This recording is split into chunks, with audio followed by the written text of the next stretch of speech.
It was fine flying weather, but still the Boeing 737 crashed. Tiny pieces of debris were all it left behind. The pilot sent out a distress signal. And then, just 6 minutes after takeoff, the plane hit the ground. In Nairobi, Kenya, people gathered to wait for Flight 302's arrival, but it never landed. At first there was confusion and complaints about the lack of information. Everyone was asking the cabin crews what is happening, but no one was saying anything. They were just going up and down until one of the passengers saw on his mobile like the first plane just crashed. Addis Ababa, Ethiopia, as the afternoon wore on, a sickening realisation set in for passengers' loved ones. Those who departed there on Sunday morning were never coming home. Today is a very sad and tragic day for all of us at Ethiopian Airlines and for our passengers who were on board. Ethiopia's Civil Aviation Authority is now tasked with leading the probe. Investigators hope to find clues amid the mangled wreckage, explaining how this new Boeing plane could crash so fast. Answers to this tragedy which can't come fast enough for Ethiopians. They've been gathering at the crash site. The shock and grief this has caused is writ large on the faces of people there.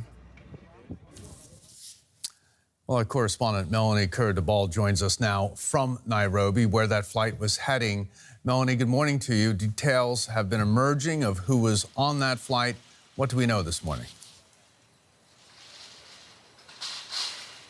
Brian, we know that people from all over the world were on this plane. According to Ethiopian Airlines, Kenya has the highest number of casualties. 32 Kenyans were on board, followed by Canada with 18. Ethiopia lost 9, and the US, Italy and China all had 8 nationals on board as well. The list of their names has been published, and of course we're learning more and more about the people behind these numbers. One of them, for example, was Cedric Asiavugwa. He was born and raised in Mombasa. He was a law student in DC, and he was on his way to Nairobi because his fiance's mother had died.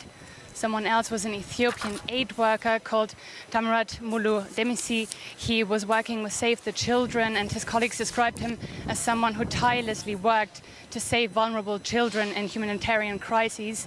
And of course, these are just a few of the stories, personal stories, behind these numbers of the people who lost their lives yesterday in this tragic crash. Melanie, one day after the crash, along with all of these personal stories, what's the mood where you are?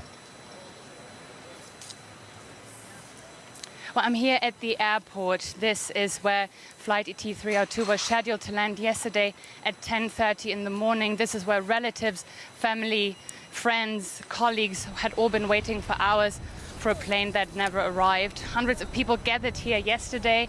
Relatives were attended to in emergency centers, but a lot of people had also just come out in support.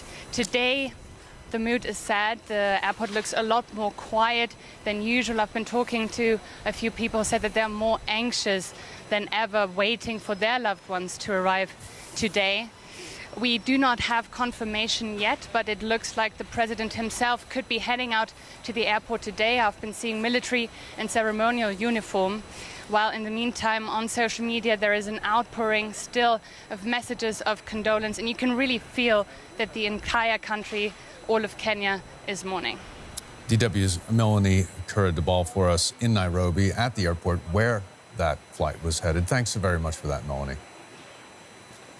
Our aviation editor, Christoph Kober, joins us now for more on this. Good morning, Christoph.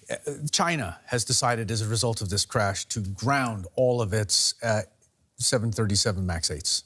That's right. The Civil Aviation Administration says in about 2 hours from now, all 96 737 MAX aircraft that are operated by Chinese carriers need to stay on the ground until further notice. The authority says this is in line with the principle of zero tolerance for security risks. Now, this move is quite significant because it applies to about 1/4 of the global 737 MAX fleet, and it comes after Ethiopian Airlines as well as Cayman Airways have also grounded their 737 MAX fleet.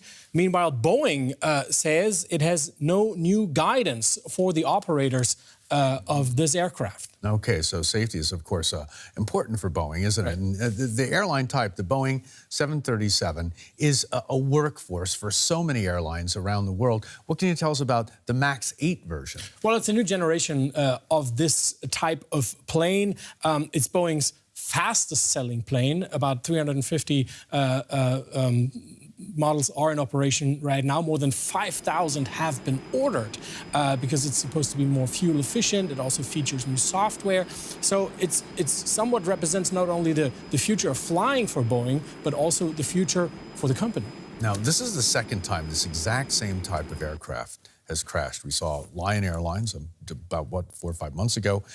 Similar crash there in Indonesia. Is there any link, or is it too early to talk about that? It is quite early to talk about that. However, there are similarities that are hard to ignore. Both were virtually brand new planes, apart from the fact that it was the very same type of plane.